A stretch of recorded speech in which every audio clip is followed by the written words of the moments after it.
Merci d'écouter Sounds Like Portraits. Bienvenue dans le 136e épisode, saison 5 de mes conversations avec des humains créatifs. C'est Philippe Ingard.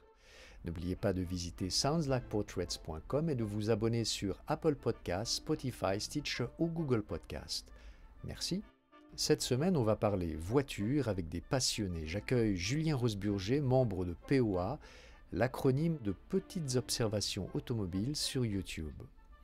À ce propos, je vous invite à découvrir ou à redécouvrir les épisodes de Sounds Like Portraits avec Renaud Roubaudy, le fondateur de POA, qui parle de réenchanter l'automobile, avec Philippe Nemeth, le professeur de design de POA qui apprend à lire le design des voitures, avec Gildo Pastor, le CEO de Venturi Automobile, qui évoque sa passion pour les véhicules électriques extrêmes, et aussi avec Patrick Lequément, l'ex-designer de Renault, qui parle des enjeux du designer automobile pour faire reconnaître sa créativité. POA, c'est une petite équipe dont Renaud Roubaudy, Cédric Fréhour et Julien forment le cœur, une petite équipe qui parle de voitures anciennes ou qui viennent juste de sortir, à une communauté de près de 225 000 abonnés. Ce qui plaît, un format, une liberté et un ton unique sur YouTube. Loin des fiches techniques récitées comme dans la plupart des chaînes consacrées à l'automobile, dans chaque épisode de POA, la voiture est placée dans un contexte de voyage, petit ou grand, qui permet de raconter une histoire à laquelle le spectateur se sent convié. Mais quelle histoire raconter avec une voiture ? C'est la question que se posent Julien et ses complices chaque fois qu'ils préparent un nouvel épisode. Il nous fait découvrir ici les 30 mètres carrés du siège de POA à Paris, où l'équipe travaille à partager son enthousiasme pour cet extraordinaire instrument de liberté qu'est la voiture. Comment raconter des histoires de voitures ? C'est la question de la semaine. Écoutez la réponse de Julien, mais pour commencer, il m'a parlé de ce que toute sa vie, il a toujours cherché. Toute ma vie, j'ai toujours cherché à créer et être libre. Depuis que je suis gamin, c'est vraiment un truc. J'ai besoin d'avoir quelque chose en tête, de poser des questions avec moi-même pour savoir où est-ce que je veux aller, ce que je veux faire, créer la chose, le partager d'une manière ou d'une autre, et puis par la suite, en fait, avoir des retours. C'est quelque chose, je pense, c'est ce qui m'anime en fait. Mais c'est vrai que par rapport à ce que j'ai toujours voulu faire, et quand j'étais gamin, j'étais vraiment je sortais pas énormément, je restais beaucoup chez moi et dans le sens où je voulais arriver à un certain objectif. Et même jusqu'à mes 17, 18 ans, je n'allais pas beaucoup aux fêtes et tout. J'avais vraiment ce truc-là où je me dis, enfin, c'était un espèce de truc que je voulais réussir. Je sais pas où, je sais pas exactement. Et il y a un peu ça aussi avec la voiture. Ce qui est bon avec la voiture, c'est quand on roule et on sait pas forcément où on va aller. Et moi, ce que j'adore faire à titre personnel, chaque été, je me fais des road trips, souvent avec ma copine, et on a une destination, mais on ne sait pas vraiment le soir où on va dormir. Et j'adore en fait découvrir. Et il y a un peu de ça. Il y a le côté objectif, le fait d'aller quelque part, mais en même temps découvrir au fur et à mesure, quoi. Et c'est ce que la voiture permet. C'est ce que j'adore aussi en voiture, quoi. Est-ce que ce ne serait pas ça, finalement, la définition du bagnolard? C'est-à-dire que la destination, finalement, compte moins que le voyage en voiture lui-même. Bah, si, je pense, mais enfin, quand on rencontre pas mal de gens, on est tous bagnolards pour différentes choses. Il y a les ayatollahs de savoir exactement quelle voiture, quel boulon, et j'ai envie de dire, et après, dans ça, il y a aussi des chapelles avec les pros d'une marque et tout. Il y a les gens qui sont juste passionnés. Il y a des gens aussi dans les bagnolards, c'est assez rigolo, qui disent, moi, j'aime pas les bagnoles, et une fois qu'on discute un peu avec eux, en fait, ils connaissent plein de trucs et tout, et en même temps, c'est plein de choses, en fait, être bagnolard. Moi, je ne me dis pas du tout être pointu sur tout. Je regarde plein de vidéos, plein de choses, et il y a des gens qui ont des connaissances, c'est un truc de malade. Mais moi, j'aime cette histoire de pouvoir se déplacer, le fait de pouvoir rouler sans trop se poser de questions. J'adore rouler la nuit aussi. Et j'aime beaucoup ça, j'aime beaucoup découvrir, j'aime beaucoup aussi prendre des photos. Donc, et tout ça, c'est grâce à la voiture et le fait de pouvoir se déplacer, quoi. On parle rarement de bagnolardes, on parle rarement des femmes, alors qu'il y en a. D'où est-ce que ça vient, à votre avis? Franchement, j'en sais rien. Moi, j'ai beaucoup, beaucoup de chance. Déjà pour les gens qui ne connaissent pas POA ou qui me connaissent pas moi et tout, faut pas que ce soit bagnolard, c'est pas du tout péjoratif et on se dit pas du tout être aussi plus malin que les autres en ayant plus de connaissances, c'est pas du tout ça, hein, loin, loin, loin, loin de là. Mais moi, pour revenir au terme bagnolard et tout, ma mère est une bagnolarde sans qu'elle le sache vraiment en fait. De toute façon, c'est que des mots, mais j'ai eu beaucoup de chance où moi, où j'ai appris, j'ai pris du plaisir avec les voitures, c'était grâce à ma mère parce que tous les ans quand j'étais petit, et encore aujourd'hui, tous les ans, elle change de voiture. Parce que déjà, c'est assez intéressant financièrement, parce qu'on ne perd pas trop en changeant tout le temps, parce qu'elle ne prenne pas trop de kilomètres, et parce qu'elle adore ça, et elle changeait toutes les 5 minutes de voiture. Et moi, c'est assez drôle, parce que comme vous dites, en fait, il n'y a pas beaucoup de femmes, mais moi, c'est grâce à ma mère. Et à 5 ans, elle m'a mis sur un karting. C'est hyper rigolo, quoi. On a une maman, à 5 ans, elle nous met sur un karting, et puis après, on en a fait ensemble. Et à chaque fois qu'elle allait changer de voiture, on allait dans les garages ensemble. Et même quand je rentre de temps en temps, parce qu'elle habite en province, ça nous amuse des fois de regarder les annonces et d'aller essayer des voitures ensemble. Donc, je ne sais pas pourquoi il n'y en a pas beaucoup, parce que finalement, enfin, pour moi, ce n'est pas du tout une histoire de sexe. Et ce qui est drôle, c'est qu'au fur et à mesure, la personne avec qui je suis devient aussi bagnolarde. Elle adore les Suzuki Jimny. Moi, quand il y a une voiture que j'aime bien, je la vois très très au loin dans la rue et j'essaye de pas en parler parce que je sais que je peux être lourd des fois à chaque fois à dire ah t'as vu ça. Et maintenant la personne avec qui je suis, elle voit un Jimny presque avant moi, me dire ah t'as vu elle est trop mignonne et tout. Et c'est rigolo parce qu'en fait ça se fait petit à petit quoi. De quelle façon avez-vous découvert Petites Observations Automobiles, qui est une chaîne sur YouTube dans laquelle vous travaillez maintenant? C'était à milieu des années 2000, Dailymotion commençait à prendre, YouTube commençait à prendre, et je fais partie de ces générations où, au bout d'un moment, j'ai plus regardé ce qu'il y a sur Internet que ce qu'il y a à la télé. Et au fur et à mesure de ce que je faisais, quand je suis arrivé à Paris, j'ai fait beaucoup d'interviews et j'adorais tout ce qui émergeait sur YouTube. Et Dailymotion d'ailleurs. Je regardais Cyprien quand il s'appelait Monsieur Dream, pour ceux qui connaissent, c'était il y a très longtemps. Et je regardais, enfin, j'ai vraiment grandi avec ça. Et je me suis dit, je vais faire des interviews de personnes qui font des choses, et ça allait aussi bien de rappeurs, en passant par des humoristes, en passant par des musiciens. Enfin, c'était très, très, très vaste. Et je regardais POA et je voulais interviewer Renault parce que je trouvais ça intéressant, son positionnement qu'il avait sur l'automobile. Parce que quand je l'ai interviewé, et encore plus quand il a commencé à 10 ans, à part, en gros, c'était soit du Auto Plus, du Caradisiaque, et voilà, mais personne racontait les choses sur les voitures différemment. Et donc, j'ai voulu l'interviewer et on a fait l'interview, ça s'est très bien passé. Et puis, on restait un peu en contact, mais pas plus que ça, hein. Juste des fois à s'envoyer un message de bonne année ou voilà. Et un an après, quelque chose comme ça, moi j'avais déjà travaillé en télé depuis pas mal d'années. Ça faisait 5-6 ans que j'étais à Paris. Et je lui dis, écoute, est-ce qu'on n'irait pas boire un café?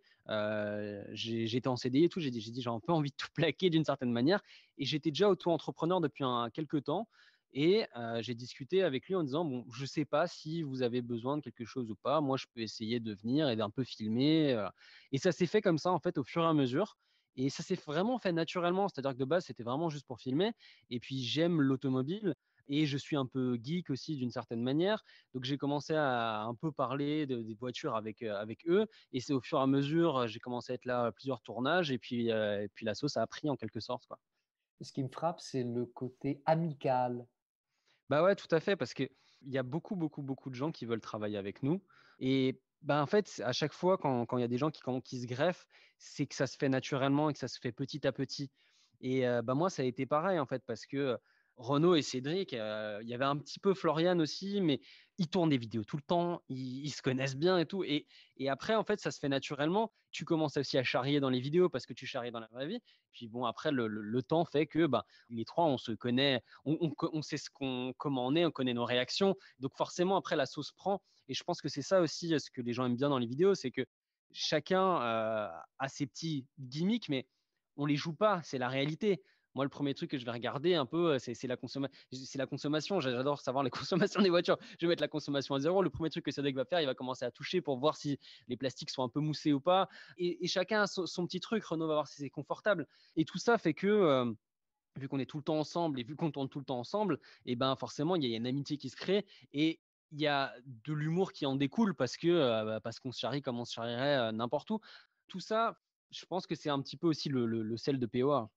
Ce qui fait que quand on regarde POA, on traverse un peu votre amitié avant de voir les voitures, avant de voir vos invités. C'est un petit peu la clé de vous connaître finalement. Ouais, mais c'est drôle parce qu'effectivement, ça en découle aussi après sur les réseaux sociaux parce qu'on a beaucoup de gens qui viennent nous parler et tout et ils ont vraiment cette impression de nous connaître et des fois, c'est rigolo même dans la rue, ça nous arrive de temps en temps que des gens nous reconnaissent. Mais c'est vrai que en étant un petit peu dans les, salons des gens, le soir, je sais qu'il y a des familles des fois qui nous regardent et ben, ils nous connaissent vachement bien et on sait un peu, ce qu'on risque de répondre ou pas et dans l'autre sens, ce qui est drôle, quand on sort, j'aime pas du tout le mot rôle parce qu'en fait, c'est pas du tout des rôles, hein, on est comme ça naturellement, mais quand on dit quelque chose, différent, sur une voiture ou sur quelque chose qu'on pense, les gens sont hyper surpris. Ils s'attendent à un peu ce qu'on dise la même chose, mais on est totalement subjectif. Et c'est ça qui est rigolo. Et on dit ce qu'on pense. Et même, bah, des fois, quand on est méchant sur une voiture, je pense à la Honda E, par exemple, on avait fait un essai, on a été un peu déçu sur la voiture. On le dit, mais on a du mal à le dire parce qu'on n'est pas méchant. Mais voilà, on est totalement subjectif. Le fait d'être subjectif dans des essais auto, c'est tout le contraire en fait d'une fiche technique. Mais en même temps, bah, c'est nous ce qu'on aime et on a tous nos petits trucs préférés, nos trucs qu'on aime moins. Et en même temps, c'est pas seulement une subjectivité, ce sont des subjectivités qui partagent. Ouais. Donc il y a quand même des contradictions, qui peuvent apparaître, et justement, comment résumer le concept de POA? Petites observations automobiles, comment résumer le concept pour ceux qui ne connaîtraient pas? Je pense que déjà, la première chose, c'est la baseline qui est très importante. C'est la vie, les gens et leur histoire de bagnole. Finalement, on adore la voiture, on en parle tout le temps, mais c'est presque qu'un prétexte. Ce qui est important, c'est plus les rencontres qu'on fait. Et même nous, qu'est-ce qu'on va raconter dans les vidéos? Des voitures, des essais, on pourrait en faire beaucoup plus. Effectivement, des essais automobiles, il y en a plein. Il y en a plein, plein, plein sur Internet. Et même avec Wikipédia, vous avez tout en 2 minutes et vous savez tout sur la voiture. Nous, à chaque fois qu'on a une voiture, on s'escagasse à essayer de se dire qu'est-ce qu'on va raconter, où on va aller, qu'est-ce qu'on va faire, qui on va rencontrer. Et POA, en fait, c'est ça, raconter des histoires que tout le monde puisse regarder. Ce qui est hyper drôle, c'est qu'il y a plein de gens qui n'aiment pas forcément l'automobile et qui peuvent regarder parce que ouais, c'est un peu des histoires, c'est des rencontres de gens et la voiture est un prétexte pour aller vers ces personnes. Alors prenons un exemple. Vous dites, on se demande ce qu'on va raconter. Prenons un exemple d'une vidéo dernièrement que vous avez en tête. Ça Franchement, alors il y a deux choses. Il y a YouTube déjà. Dans un premier temps, YouTube, il y a tellement de vidéos qu'il faut ressortir. Et si c'est bien ou pas bien, je ne sais pas, c'est pas moi qui fais l'algorithme, mais il faut un titre, une miniature avec un angle. C'est-à-dire que la personne qui va sur YouTube et qui allume YouTube, il faut qu'il se dise, bon, ok, je vais cliquer dessus parce que ça va me raconter quelque chose. De ça, en fait, découle, nous, ce que nous allons faire en vidéo. Je suis en train de faire un montage là sur une XC40. En gros, il y a Volvo qui nous appelle. On a une XC40 recharge, donc la full électrique. Maintenant, qu'est-ce qu'on fait avec c'est vachement bien, mais on pourrait être place Saint-Georges, tourner une demi-heure dans Paris et dire ce qu'on en pense. Bah, nous, on veut faire un peu plus. Alors, c'est toujours plus compliqué, mais on s'est dit, bon, bah, on a une voiture électrique, on va faire un petit road trip électrique. On va aller voir Philippe Nemeth, qui parle de design sur POA, qui fait des secrets design, et on dit, bah, on va aller le voir. Et en plus de ça, on va essayer de la charger au fur et à mesure avec une espèce de borne mobile. Enfin, je vous invite à voir l'épisode parce que c'est un partenariat, parce que c'est aussi ça qui nous permet de vivre. Donc, on se trimballe avec cette borne pour aller voir Philippe. On charge là-bas. Ça, c'était pas prévu pour le coup, mais il y a Turbo qui est là-bas, donc l'émission qui passe sur M6. Et donc, on pose des questions donc à Cyril Drevet et Dominique Chapat. Après, on reprend la voiture. Je spoil un peu les gens qui auront vu l'épisode, voilà, mais c'est pour vous expliquer. Et après, le but, c'était d'aller jusqu'à Nantes, parce qu'il y a notre photographe Ronan Rocher, qui est le photographe de POA, que les gens connaissent bien, qui adore les Volvo, et qui lui a acheté une XC60, donc c'est une Volvo un peu plus grande, plug-in hybride, et on s'est dit, bon, on va le voir avec la voiture. Donc en fait, on part de base, c'est un essai juste d'une XC40, et en fait, on va faire plein de rencontres dans la journée, et on va faire 3 vidéos dans la même journée. Et c'est ça, en fait, la différence, c'est qu'on essaye vraiment d'apporter un petit peu quelque chose de différent. Et quelqu'un qui n'aime pas forcément la voiture, bah, il va voir plein de choses différentes dans la même vidéo. Et alors, le problème, c'est que c'est hyper chronophage. Donc, là, si vous voulez, pour que les gens comprennent, bah, là, sur une vidéo, je vais essayer qu'elle ne dépasse pas une demi-heure. Moi, j'ai 4 heures de rush. J'ai 4 heures de parlotte, de parlotte, de parlotte. Donc, aujourd'hui, j'ai élagué, je suis passé à 1h30. C'est un peu comme si vous évoquiez les rencontres que la voiture vous permet de faire justement. C'est vraiment la voiture qui nous permet d'aller voir les gens. Et en plus de ça, la voiture, comme vous dites, c'est vraiment un prétexte dans le sens où on en parle sans en parler. c'est-à-dire que oui, on va parler d'elle en termes de design et tout, mais c'est un personnage finalement, la XC40, dans cette espèce de petite aventure, dans cet épisode, parce qu'on la voit en train de charger, on la voit, on est à l'intérieur, on est à l'extérieur, on sort, on rentre, on la filme, et on n'a pas besoin en fait d'en parler en tant que tel en disant voilà, c'est ça, ça, ça et ça. Les gens iront sur Wikipédia ou sur un configurateur où ils sauront beaucoup plus de choses. Mais elle fait partie de l'épisode, c'est un personnage. Je vous dis pas la fin, mais ça va être rigolo parce que c'est un road trip électrique et ça se passe jamais exactement comme on veut. Mais c'est ça qui est cool et c'est ça pour chaque vidéo. Ce que je retiens, c'est que non seulement vous êtes une petite équipe d'amis qui sont chacun des personnages de POA, mais que la voiture elle-même, elle devient un personnage. Ouais, tout à fait. Je m'en suis rendu compte en fait en le disant, mais je pense que c'est ça, la voiture devient un personnage. Quand on fait des vidéos du mercredi, les vidéos du mercredi, c'est quand nos abonnés, les petits observateurs, nous présentent leur voiture.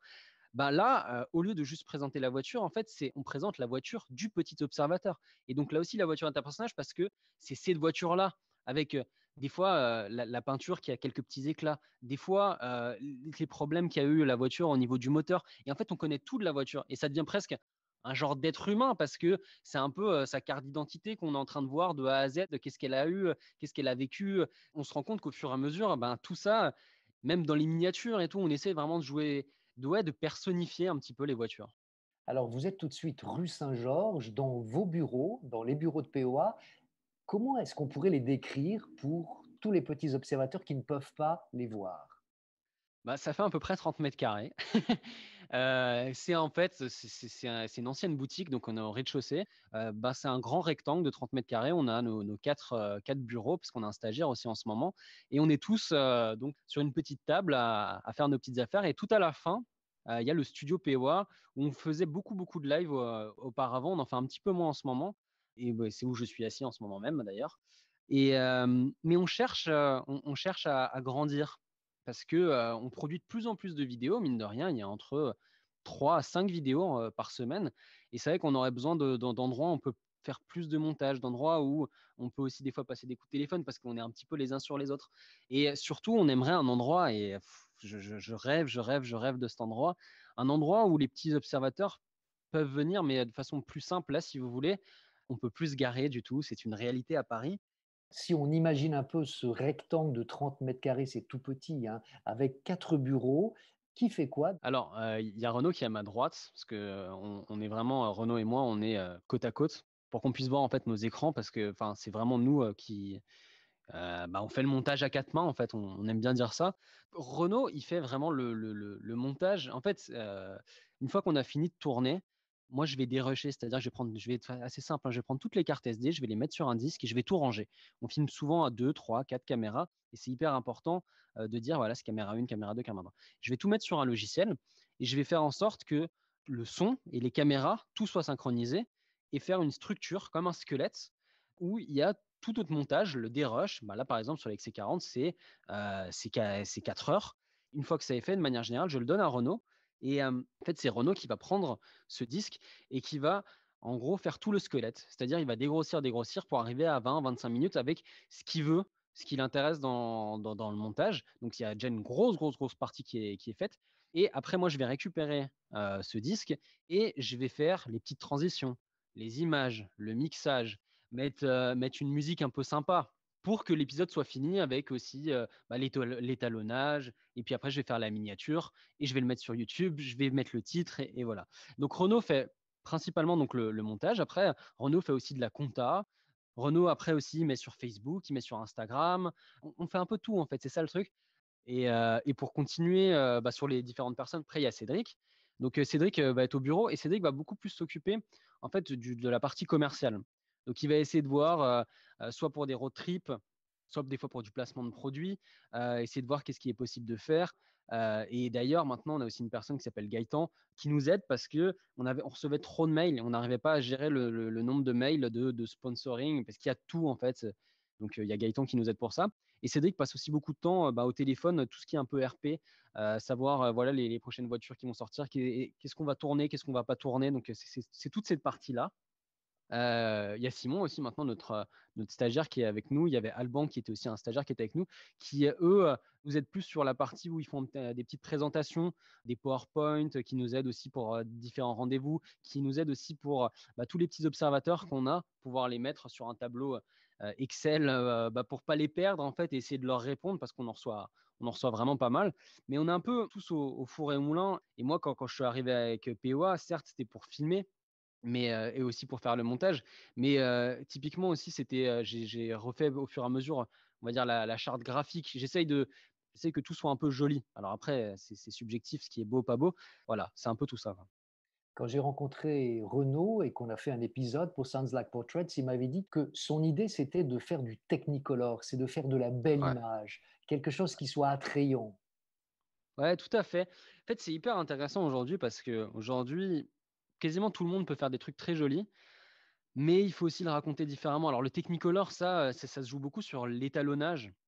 Et effectivement, je rajoute toujours un espèce de petit étalonnage un peu orangé et tout. Mais nous, on a un espèce de croisement entre la personne qui va juste prendre sa GoPro, et il n'y a pas trop de montage, et faire un vlog, et j'ai envie de dire Turbo Automoto, où là, il y a des moyens de malade, où ils sont 15. On essaye quand même de faire des jolies images, mais pas non plus trop. Quand on peut, c'est une histoire de temps. J'essaie de sortir le drone, faire des travelling. Mais en même temps, on garde ce côté avec la GoPro. POA, ça reste la GoPro, ça reste l'œil de celui qui la tient et qui nous montre les détails. Donc il fallait qu'il y ait ça. Il faut qu'il y ait une deuxième caméra pour avoir une autre perspective, voir les choses différemment. Mais il faut garder cet œil qui est la GoPro, avec le côté où on met un petit peu d'étalonnage sympa, où les musiques aussi doivent être sympas.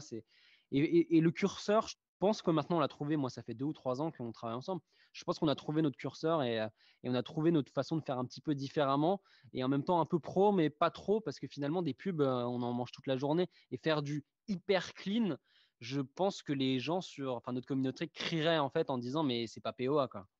Ce qui me frappe dans POA, c'est l'honnêteté du cadrage, c'est-à-dire que la GoPro que l'un de vous tient permet de voir l'autre qui est en train de filmer à son tour et peut-être parfois un troisième. On voit le tournage en train de se faire. Ouais, tout à fait. Ouais, ouais. Et en fait, ça marche avec aussi le type de vidéo qu'on fait, dans le sens où n'importe qui, d'un coup, peut rentrer dans le champ et avoir ces 5 minutes et parler.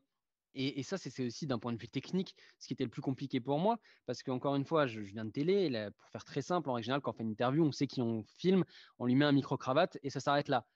Mais le problème, si on faisait ça avec POA, d'un coup, Renault, il peut aller voir un mec au coin de la rue, demander qu'est-ce qu'il pense de la voiture, mais le mec, il n'a pas de micro. Donc, il fallait aussi un espèce de matériel où nous, on a un espèce de petit micro sans fil qu'on peut un peu mettre à n'importe qui pour qu'on puisse entendre tout le monde. Et ça, c'est hyper important parce qu'effectivement, dans la vidéo, on se filme tous un peu les uns les autres. Et dans l'autre sens, quelqu'un dans la rue ou le stagiaire peut d'un coup intervenir et il faut qu'on puisse l'entendre et il faut qu'on puisse le filmer. Donc, il faut un peu de qualité, mais il faut aussi de la polyvalence dans le matériel. Vous avez évoqué cet espace de 30 mètres carrés avec vos 4 bureaux. De quelle manière est-ce que vous communiquez entre vous? C'est intéressant comme question. En fait, vu que tous les bureaux en fait sont reliés donc les uns aux autres, quand on a un montage, il faut vraiment qu'on soit focus. Et c'est pour ça que je disais que les bureaux sont un peu petits parce que forcément, quand certains doivent passer des coups de téléphone par rapport à ce qu'on fait, quand on a un montage, que ce soit Renaud et moi, on est vraiment avec notre casque, on est dessus, on parle pas parce qu'on crée l'histoire. Donc en fait, si on n'est pas à 100% dedans, et c'est ça en fait qui est très compliqué dans le montage, c'est que on crée quelque chose, réellement, toute proportion gardée, mais que ce soit la musique et tout, vu qu'on est en train de raconter quelque chose, dès que on ressort de ça, c'est-à-dire qu'on enlève le casque et on est en quelque sorte de nouveau dans la vie normale, dans la réalité et tout, au bureau, ça nous prend du temps nouveau de nous remettre dedans et de re-raconter l'histoire sur laquelle on était. C'est vrai que c'est hyper important et c'est hyper important d'être vraiment focus parce que sinon l'histoire, d'une certaine manière, on la rencontre mal. Il suffit de quelques secondes, il suffit d'une transition différente et ça ne veut pas du tout dire la même chose. Vous évoquiez tout à l'heure la vidéo du XC40. Ça a été à la suite du coup de téléphone du constructeur qui a joint POA. Comment naissent les sujets chez POA? Est-ce que c'est les constructeurs qui vous appellent? Comment ça se passe? De manière générale, Cédric adore directement, dès qu'il reçoit un mail, un truc sur une voiture, il va tout de suite dire ah, il y a ça, il faut qu'on l'essaye et tout. On y va, on y va, on y va, on y va. Moi, je suis un peu plus. C'est pas que je suis lent, mais en fait, j'ai besoin de temps. En fait, j'ai besoin de. Vu qu'on fait la partie montage, directement, on se dit qu'est-ce qu'on va raconter. Et donc, c'est pour ça qu'on n'essaye pas tout. Si vous voulez toutes les dernières actus au dernier moment et tout des dernières voitures, il ne faut pas aller sur POA, c'est pas forcément ça qu'on raconte. Donc, c'est plus au petit bonheur la chance. Il arrive qu'on est quelque part en province. Et ben là, il y a un petit observateur qui a une voiture aussi en province qu'on pourrait faire en vidéo du mercredi. Ça tombe bien, on la tourne. En fait, c'est un planning qui se fait au fur et à mesure. En règle générale, on a 2 semaines, 3 semaines d'avance, pas plus, sur ce qu'on sait, ce qu'on va tourner. Et ça se fait un peu comme ça. C'est ce qui est bien et pas bien, parce que des fois, on nous reproche quand il y a une nouvelle voiture qui sort, ah bah, PO n'a pas fait de vidéo. Bah, c'est que pour X ou Y raison, on était sur autre chose, on faisait autre chose. Voilà. Et puis bien souvent, c'est un petit peu plus tard qu'on a une vidéo et vous avez passé du temps avec la voiture. Ouais, mais de manière générale, en fait, on n'essaye pas de se battre sur sortir la vidéo le premier et tout, parce que aujourd'hui, et franchement, ça s'est accéléré comme pas possible ces 2 dernières années, il y a tellement de vidéos, il y a tellement de chaînes YouTube que à vouloir être le premier, enfin, il n'y a pas beaucoup d'intérêt. Mais faire un petit peu différemment et faire notre truc à notre sauce, ça nous intéresse et ça nous plaît. Quel est votre rapport avec les constructeurs qui vous appellent ou qui vous prêtent des voitures? Est-ce que vous ne vous sentez pas un peu obligé de dire des choses sympathiques ou de ne pas dire de choses parfois désagréables par rapport au modèle qui vient d'être lancé? On peut vraiment dire ce qu'on veut et je pense que les constructeurs ont un peu peur de ça d'une certaine manière. Toute proportion gardée, on touche du bois, POA marche bien, on a de plus en plus d'abonnés. Les constructeurs maintenant savent qu'il faut nous inviter parce que ça va quand même faire des vues et on a une communauté qui sont très proches de nous, qui ont on a un taux de like 98%, c'est que des likes sur les vidéos et tout. Donc ils nous invitent.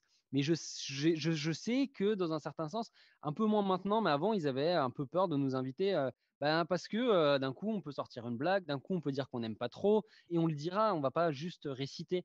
Ça peut être compliqué, mais maintenant, honnêtement, on a des très bons rapports. Et dans l'autre sens, il y a des constructeurs qui nous le disent et qui aiment beaucoup en fait ce franc-parler et qui disent non, mais faites du POA, soyez subjectif, dites ce que vous pensez.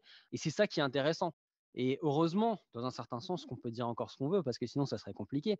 Mais dans l'autre sens, on n'aime pas être méchant pour être méchant. Est-ce qu'il y a des sujets que vous refusez de faire? Honnêtement, non, on se refuse rien du tout. Et c'est ça qui est génial parce que je vais prendre mon agenda, juste comme ça en termes de diffusion, voir à quel point on fait des choses totalement différentes. Vendredi dernier, on a essayé la Aways U5. On a essayé une voiture 100% chinoise. Et là, ce soir, vous avez une Renault 20 TS.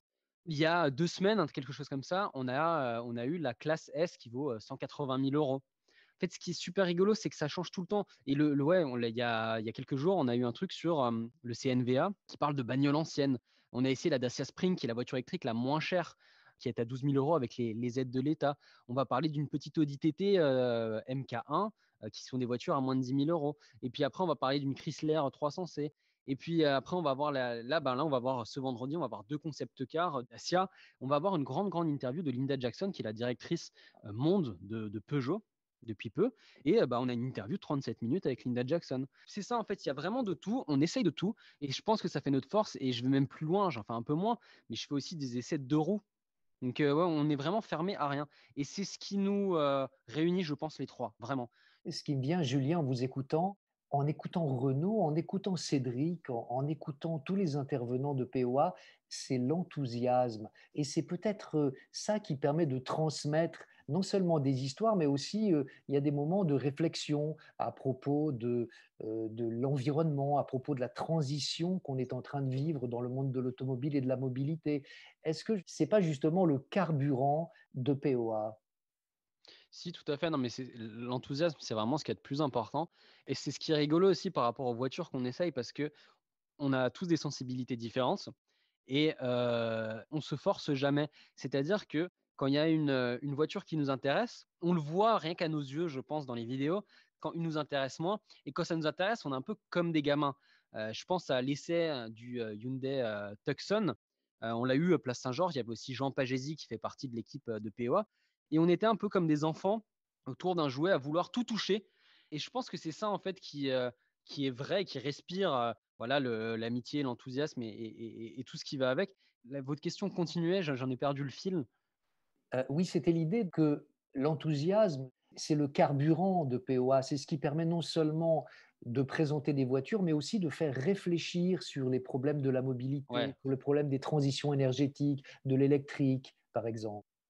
Ouais, tout à fait. Il y a une réalité, c'est que, on va arriver dans une décennie très compliquée pour l'automobile. On s'en rend compte déjà depuis 5 ans. Ce qui se passe, ça va très, très, très, très vite, plus vite que ce qu'on pensait et nous, ce qu'on essaye de faire, on est spécialiste de rien, encore une fois, mais on essaye d'avoir des gens qui connaissent, beaucoup de choses et de les interviewer et essayer de rendre ça, on va dire, digeste pour tout le monde et nous, on essaye juste, petit à petit, d'expliquer ce qui va se passer. Et on ne dit pas qu'il faut aller vers l'électrique, on ne dit pas qu'il faut aller vers l'hydrogène, on n'a pas encore beaucoup, mais juste, on essaye d'avoir des phares, on essaye d'avoir des éclairages, de planter des drapeaux, voilà, d'être un petit peu un traducteur, si j'ose dire. Parlez-moi des rencontres qui vous ont le plus touché avec les petits observateurs et les petites observatrices. C'était notre rassemblement POA, en fait, qui était il y a 2 ans. Et j'ai jamais vécu, j'en ai jamais vraiment parlé, mais j'ai jamais vécu une journée comme ça. On s'est dit, c'est vachement bien, mais les petits observateurs, on les voit que le mercredi, on les voit des fois de temps en temps quand on se balade en France. On va faire un rassemblement, on va avoir un joli lieu et on va avoir des voitures, les petits observateurs et on va organiser ça. On a été victime de notre succès, c'est-à-dire qu'en une soirée, on a dû couper les inscriptions parce qu'avec les lois Vigipirate, on ne pouvait pas dépasser plus de 1500 voitures, je crois. Et il y a eu, je crois, 1500 voitures, plus de 3000 personnes. Enfin, c'était extraordinaire et c'était un rassemblement de la communauté POA d'une certaine manière. Et je pense que oui, c'est peut-être mon plus beau souvenir parce que j'ai pas de mots en fait pour dire ça, mais la journée est passée mais en quelques secondes. Et c'était magnifique de rencontrer tous ces gens. Et c'est fou d'avoir autant de gens, vu qu'ils regardent les vidéos, ils nous connaissent en fait d'une certaine manière. Donc, c'est un rapport qui était fou. Je n'ai pas mangé de la journée, j'ai pas eu 1 minute pour moi, mais c'était extraordinaire. Alors, il y a d'autres occasions pendant lesquelles vous pouvez rencontrer la communauté autour de POA. Ce sont les road trips, ces séjours de plusieurs jours autour d'une voiture au Japon, à La Réunion, en tout cas loin de France. Racontez-moi les coulisses des road trips de POA. Comment ça se passe? Avant qu'on aille tourner un road trip, en règle générale, il y a quasiment 2 mois de travail, en fait, d'essayer de voir, parce que forcément, il y a un budget, donc il faut que les constructeurs nous aident un peu, rien que pour se déplacer, savoir où on va. Après, il y a tout ce travail de savoir quels petits observateurs sont sur place et quelle histoire on raconte. On en revient toujours à la même chose. Un road trip, en moyenne, c'est 5 épisodes. Et ces 5 épisodes, il faut qu'ils soient différents. Et donc, à chaque fois, il faut qu'il y ait un angle différent, qu'on raconte quelque chose de différent à chaque épisode et qu'on ait aussi, parce que c'est un road trip, un espèce de chemin, un parcours, un itinéraire qui soit cohérent. Et je pense par exemple au road trip qu'on a fait en Amérique avec Lexus. On était sur toute la côte Est, on a fait 5 États, on a fait, je crois, en moins d'une semaine, je crois l'équivalent de 3000 miles ou quelque chose comme ça. Enfin, on a pas mal roulé. C'était un très, très, très beau road trip parce que il y avait des gens, c'était une autre langue, mais on a rencontré plein de gens. On est tombé aussi sur un rassemblement de voitures américaines où il y avait des mecs bouffaient des hot dogs, des saucisses, ils avaient des Corvettes C3 et tout, des tatouages partout. Et nous, on arrive avec notre Lexus ici. Le dernier épisode, je ne veux pas spoiler, mais on retrouve la même Lexus qu'on avait, mais enfin la version d'il y a 30 ans, avec un monsieur qu'on ne connaissait pas, qu'on a trouvé sur, on va dire, Le Bon Coin en Amérique. Hyper sympa, il nous ouvre un garage et en fait, il a plein de bagnoles, la voiture de Scooby-Doo, enfin des trucs exceptionnels et où il y a aussi un épisode où on est en plein New York, on voit, C'est ce que j'allais dire. Vous commencez par New York déjà. voilà, on est en plein New York, on arrive et souvent dans les road trips, dès qu'on sort de l'avion, on allume la caméra, on est tous totalement faits parce qu'on a beaucoup d'avions, on n'a pas dormi, on est crevé. Mais les road trips, c'est extraordinaire pour les petits observateurs parce que ils sont avec nous en fait et on les emmène voir des gens, on les emmène aussi voir d'autres petits observateurs et c'est fou de se dire qu'il y en a à La Réunion, il y en a au Japon, il y en a en Amérique et en même temps, pour parler des coulisses, de manière générale, c'est ce qui nous fatigue le plus. C'est génial, mais on est crevé à la fin. Les journées de road trip, de manière générale, c'est on se lève vers 7 heures, on tourne toute la journée et ça finit souvent vers 20 heures, des fois même beaucoup plus tard. Et puis après, il y a la partie, alors pour Ronan et moi, Ronan, lui, doit dérocher ses photos et moi, je dois dérocher les vidéos. Tout ce qu'on a tourné la journée, on est à 10 000 km de chez nous, il faut que ce soit sur un disque dur avec 2 copies et comme ça, ce n'est pas perdu. Tant que j'ai pas fait ça, je ne peux pas dormir. Donc voilà, c'est très éreintant. Mais en même temps, c'est des souvenirs exceptionnels. Quel est votre plus fort souvenir dans ce road trip au Japon? Je pense que c'est avec le petit observateur, parce qu'on a rencontré un petit observateur qui était là-bas, et c'était de se balader la nuit dans Tokyo. C'est plein de lumière, c'est très futuriste, et tout ça fait que c'était assez exceptionnel d'être là, d'être tous ensemble. Il y a une bonne ambiance. Après, on allait manger aussi tous ensemble parce qu'on pouvait encore aller manger et se balader. Et le petit observateur nous faisait rencontrer, qui était un Français hein, qui allait vivre là-bas et qui a toute une famille maintenant là-bas et tout. Nous montrait les bons coins qu'il aimait de Tokyo. Nous montrait aussi sa voiture parce que lui, il avait une BMW. Donc, on a fait aussi une vidéo avec lui. On s'est mis tout en haut d'un gratte-ciel. C'est plein de choses. Je pense aussi au bon moment. Là, je passe à La Réunion. La Réunion, c'est aussi une île que je connais bien. Et je me rappelle d'une soirée. Alors, ça, on l'a pas filmé, mais on a eu des fous rires extraordinaires. Avec Ronan, on avait tourné toute la journée. On était tous crevés. Et on était dans une Skoda, parce qu'on était avec Skoda, et on était à l'arrière de la voiture avec Ronan. On rigolait pour un rien, et on a eu des fous rires. Et pareil, je repense à ça et je continue sur les road trips. Là, j'ai des fous rires qui ont été filmés avec l'Audi e-tron. Là, c'était un road trip qui était en France et c'était une voiture électrique. Et Cédric adore les voitures électriques.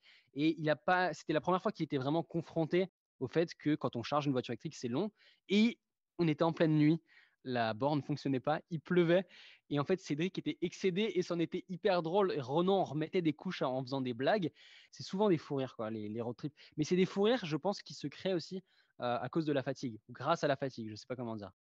Avant ces road trips que vous évoquez, il y a eu le premier au Québec, alors que vous étiez, vous, pour des raisons personnelles, vous étiez à Los Angeles. Comment est-ce que vous avez vécu leur road trip, le road trip de l'équipe de POA à distance?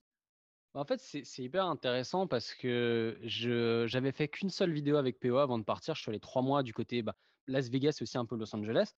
Et c'était pour moi un moment charnière où je partais totalement de la télé et je voulais me lancer tout seul. Je m'étais dit que j'allais faire des choses avec POA, mais rien n'était certain. J'avais fait qu'une seule vidéo avant de partir. Je devais rentrer en janvier. On devait continuer à faire des choses, mais je ne faisais pas partie de l'équipe. Donc je les regardais comme je regardais les vidéos de POA. Je ne savais pas encore que j'allais faire d'autres road trips avec eux et tout. Donc c'est ça qui est assez intéressant. Quand ils étaient au Québec, j'avais eu Renaud au téléphone qui me disait que ça se passe bien et tout, mais il fait hyper froid, c'est compliqué.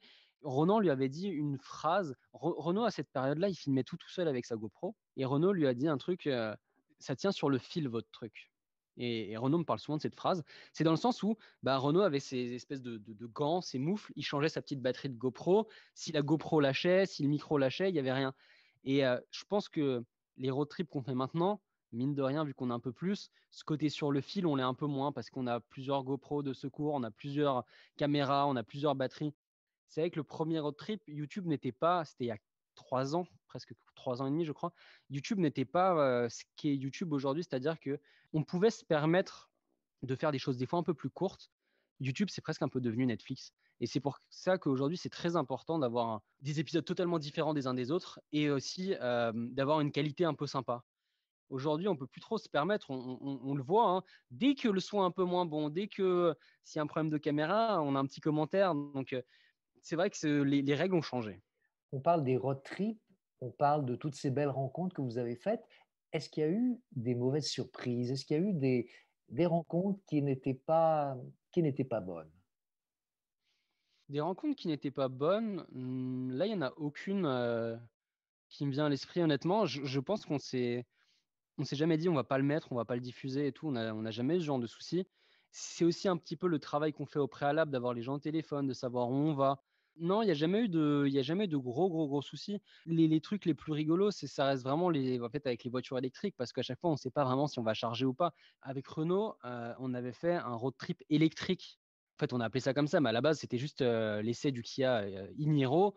On devait le faire tous ensemble. Le matin même, il neigeait et tout. Cédric a dit, franchement, c'est pas prudent et tout. Bon, avec Renault, on s'est dit, bon, on a la bagnole, on va y aller, on y va. Ce road trip électrique, une journée, on va jusqu'à Tours, c'est pas très loin, hein, mais c'était il y a quand même 2 ans et demi et il y avait moins de bornes, il n'y avait pas encore les bornes Unity. C'était au balbutiement, les bornes Unity, pour les gens qui ne connaissent pas, c'est des bornes à charge rapide. Et on a eu une galère après l'autre. Une galère après l'autre. C'était drôle, mais en même temps, avec le recul, Je me rappelle d'une borne de ville où on a appelé le SAV de la borne de ville parce que la borne de ville ne fonctionnait pas. Et il nous disait d'envoyer une lettre. C'est-à-dire qu'on est avec une voiture électrique, on est à 0% de batterie au fin fond de la France, dans une ville, on ne peut pas recharger et le mec nous dit envoyer une lettre recommandée. Ce qui est fou, c'est que je sais qu'on nous a dit, en source sûre, cette vidéo est montée jusqu'à l'Assemblée nationale pour parler des problèmes de l'électrique, donc il y a 2 ans et demi, le problème des bornes et du problème de ce que va être la vie des Français si on ne fait rien. Là, le XC40, donc c'est la vidéo que je suis en train de monter, c'est pareil, c'est un road trip électrique et c'est 2 ans et demi après. Et là, on se rend compte qu'il y a eu des vrais progrès sur les bornes, il y a moyen de faire des choses. Le problème maintenant, ça devient les voitures qui sont peut-être pas assez efficientes et on nous promet de faire beaucoup, beaucoup de kilomètres et finalement, on en fait beaucoup moins dès qu'on est sur autoroute. Qu'est-ce que l'expérience de POA vous a appris d'essentiel sur vous-même? Ouais, c'est intéressant qu'on fasse ce podcast. Pour moi, en fait, là, on a un moment charnière de PO. On est vraiment en train de grandir et ça nous en apprend aussi un peu plus sur nous-mêmes. Moi, il faut que j'apprenne, et c'est en train de m'apprendre, hein, c'est pas encore du tout acquis, il faut que j'apprenne à déléguer. C'est-à-dire que j'ai ce truc-là où j'aime bien tout faire. J'aime bien être aux manettes de A à Z. Et là, on se rend compte que, bah, mine de rien, faire les vidéos, faire le montage, avoir la ligne édito, en fait, je sais pas, je dois avoir 5 casquettes par rapport à ce que quand je travaillais en télé où il y avait 5 personnes qui faisaient des choses différentes. Et c'est un peu mon problème, c'est que j'ai du mal à déléguer. Et je pense que là, avec PWA, et vu comme on est en train de grandir, je vais être forcé, et en espérant qu'on grandisse bien et que ça, je vais être forcé de peut-être un peu déléguer le montage et peut-être plus avec Renault qu'on donne un peu le final cut. Alors, je pense que les gens qui entendent ça, et peut-être même vous, Philippe, vont peut-être avoir peur de ce que va devenir POA. Mais c'est vrai que si on veut grandir, il faut qu'on ose aussi un peu déléguer. Je vous ai posé beaucoup de questions. Est-ce qu'il y a une question que vous souhaitez me poser? Bon, on en a discuté un petit peu ensemble. Et une fois, vous m'avez dit, j'étais en train de filmer le CX-30, vous allez voir où je vais en venir, et vous avez vu que le téléphone était en lévitation. Et ça vous a paru bizarre parce que c'est vrai que depuis avant, je parle le côté GoPro, on tient la caméra. Et la question, c'est un peu, pour vous, POA, c'est quoi? Oui, alors c'était une petite remarque à propos de la vidéo sur le CX-30. Il y a un moment où c'est votre copine qui tient le téléphone et je vous fais remarquer que dans ce que je ressens, la vérité de POA, c'est de voir ce qui tourne dans le champ de la caméra. Il y a une vérité de POA qui vient de ce que il n'y a pas de cadreur qui est masqué, qui est caché. C'est juste ça que je voulais signaler. Et c'est vrai que pour moi, cette espèce de transparence à l'image, elle résonne avec la simplicité avec laquelle vous abordez les voitures, les thèmes à propos de la mobilité. Mais c'est vrai que c'était un aspect de la cohérence de l'ensemble qui m'avait sauté aux yeux, en fait. Non, mais je suis totalement d'accord. Et j'ai un peu posé la question parce que je trouve ça hyper intéressant. Et en fait, depuis que je suis arrivé chez POA, c'est presque les questions que je me pose tous les jours. C'est comment arriver à garder cette âme. Et c'est peut-être ce qu'il y a de plus dur finalement. Et il y a le fond, mais la forme, je trouve aussi, est très, très importante. Et aujourd'hui, on est sollicité par des boîtes de production qui veulent nous produire, qui veulent nous filmer et tout. Je pense que le jour où on commence à filmer comme ce que vous voyez à la télé et tout, bah, ça sera plus POA d'une certaine manière. Et c'est pour ça que c'était intéressant de vous poser cette question, parce que je trouve que c'est hyper important de garder ce truc-là avec la GoPro, même si la GoPro, pour moi, j'exagère, mais c'est la pire caméra du monde, parce que elle fait un peu ce qu'elle veut avec la balance des couleurs, en montage, on peut jamais vraiment prévoir ce qu'elle fait, le grand angle, c'est très étrange, mais ce côté-là, et cette patte POA, bah, moi aussi, je la trouve hyper importante, mais voilà, mais je trouvais ça intéressant. Je vais sortir de l'espace où je me trouve tout de suite. Je vais vous laisser 1 minute et s'il vous plaît, ajoutez ce que vous souhaitez à cette interview pour que vous ayez le dernier mot. Ok. Bon, déjà, pour commencer, je vais remercier Philippe parce que je suis vraiment très content d'être sur ce podcast parce que j'en ai écouté plusieurs et quelle qualité et enfin, c'est vraiment hyper, hyper intéressant. Et ce que j'aimerais rajouter, c'est que je vais parler un petit peu bagnolard et tout, mais ça va être de plus en plus compliqué. Les réseaux sociaux n'aident en rien parce que c'est toujours noir ou toujours blanc. Et c'est un peu un message il faut être ouvert, il faut être tolérant de manière générale, que ce soit les voitures ou de manière sur les réseaux, tout ça. Et c'est, je pense, qui nous rallie tous. Voilà. Merci Julien d'avoir partagé votre histoire et celle de POA. Retrouvez chaque semaine POA sur YouTube et n'oubliez pas de visiter soundslikeportraits.com et de vous abonner sur Apple Podcasts, Spotify, Stitcher ou Google Podcasts. Merci. Musique Charmeuse de serpent composée et dirigée par Olivier Glissant. C'était Philippe Ingard. À bientôt.